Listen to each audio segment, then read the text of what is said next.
Hey folks, my name is Cole and this is the 11th video in the University Physics 1 Final Exam Study Guide, and today we're going to talk about power. So we've already kind of talked about forces and energy. So forces are things that can cause movement. Energy is like stored, like, I guess energy, there's no other way to say it, from movement, from potential. And today we're going to add like a time aspect to that. So power, denoted by a capital P. That's how it is on the equation sheet as well.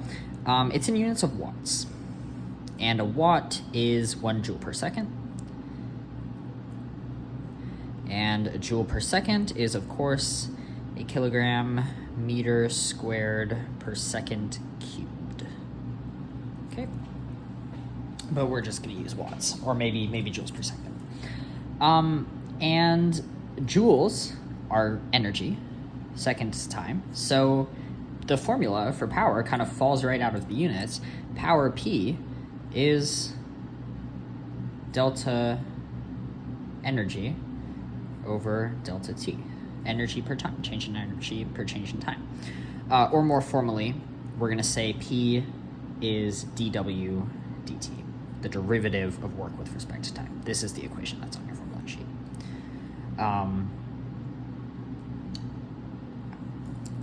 That's right here.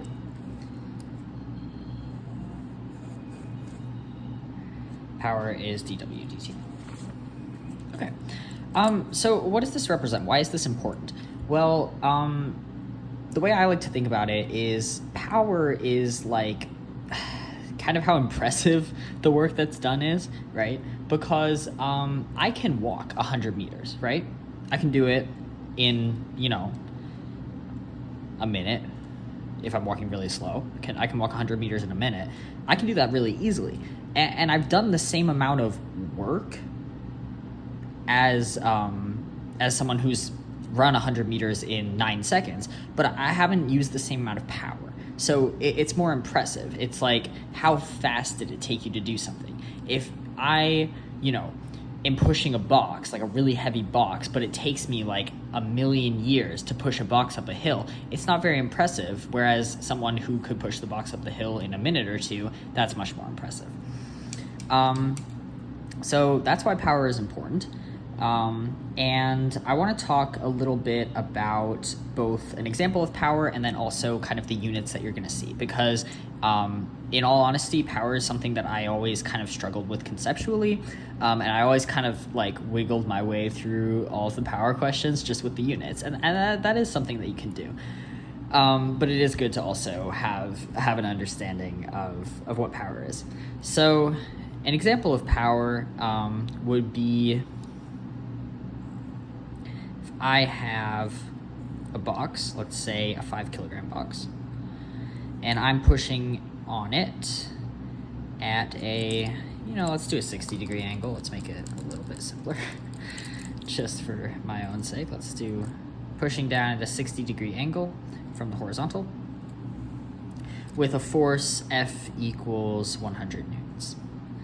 And let's say that the box moves forward and ends up 3 meters away in 1 second. Okay. What's the power of this force that I've exerted on this box? Well, first we have to find the work, right? Okay. Work done by F is the force, 100 newtons, times the displacement, 3 meters, times cosine of the angle between the force and the displacement. Well, that's the angle from the horizontal, so that's going to be cosine of 60 degrees. So this is 150 joules, okay, because cosine 60 is 1/2. All right, so that's the work done by this 100 Newton force. And now we have to find the power exerted by that force. And this is as easy as just putting it into the equation. So we know that power is the change in energy over the change in time, or dW dt, And we have W, so all we need to do is put it over the change in time. So this is all on 150 joules over 1 second, or 150 watts. It's a capital W. So that's the power exerted by this force. And that's kind of it with power. Not really much to it. The thing that can be confusing is some of the units associated with power. So one thing that used to really bug me or kind of like disconcert me when I took UP1 for the first time was the unit kilowatt hour. Unit kilowatt hour. So this is a watt times an hour with the prefix kilo, which means 1,000. And this is a unit that we use when we give you physics problems, because this is a unit that is the measurement of the energy for most of your like household appliances. So like your microwave, your oven, things like these are going to be measured in kilowatt hours when you buy them. And what's confusing about it is that you have this watt here, but this is not a unit of power. This is a unit of energy, right? Because we have kilos, just a prefix. We have watts, which is energy per time, and we're multiplying it by hours, which is a unit of time. So it just becomes a unit of energy. It's like a joule. It's like an alternative unit for energy. And so the way we can interpret this is, for example, if they tell us that a microwave has 50 kilowatt hours of energy, and they ask, how many joules is that?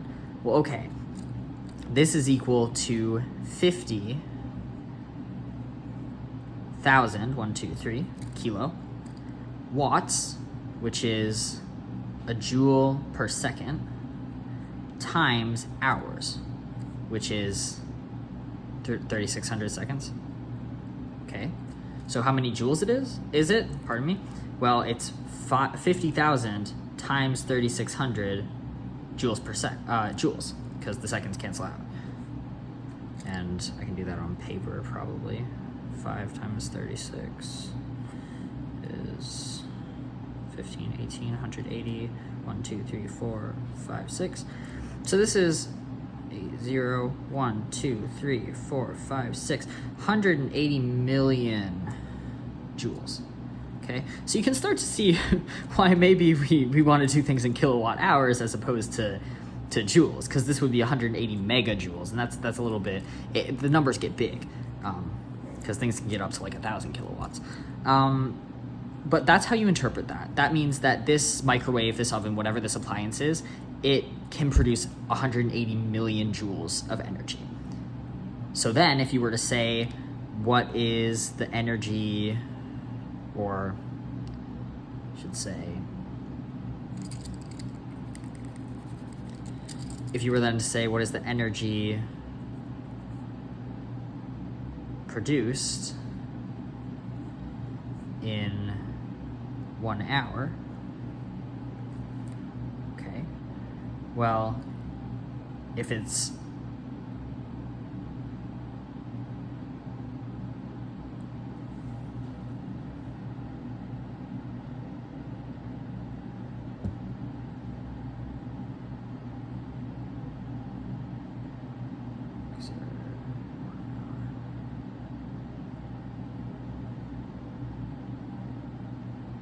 the energy exerted in 1 hour is just 180 million joules. So I've made a really poor example here. LOL. Okay, let's sorry guys. Let's make a better example. If I were to say, what about the energy per second? That's maybe a better example. Energy per second. Well, now I have to take this 50 kilowatt hours and I have to make it into seconds somehow. So I have 50,000, 2, 3, joules per second. How do I make it into seconds? Well, I have to multiply it by a unit of time to get to energy. So I'm going to multiply it just literally by 1 second. So that means that the energy produced in 1 second is 50,000 joules. So you can see how the units can get kind of confusing because we have the watts, but it's actually an energy, and then we have to go from power to energy and energy to power, and we have to do unit conversions. I rely on the units for power, but definitely something that you should get as much practice in as possible. And yeah, that's all I have for power. Once again, power is right here on your equation sheet, right under conservation of energy. And next time we're going to be talking about the relationship between force and potential energy.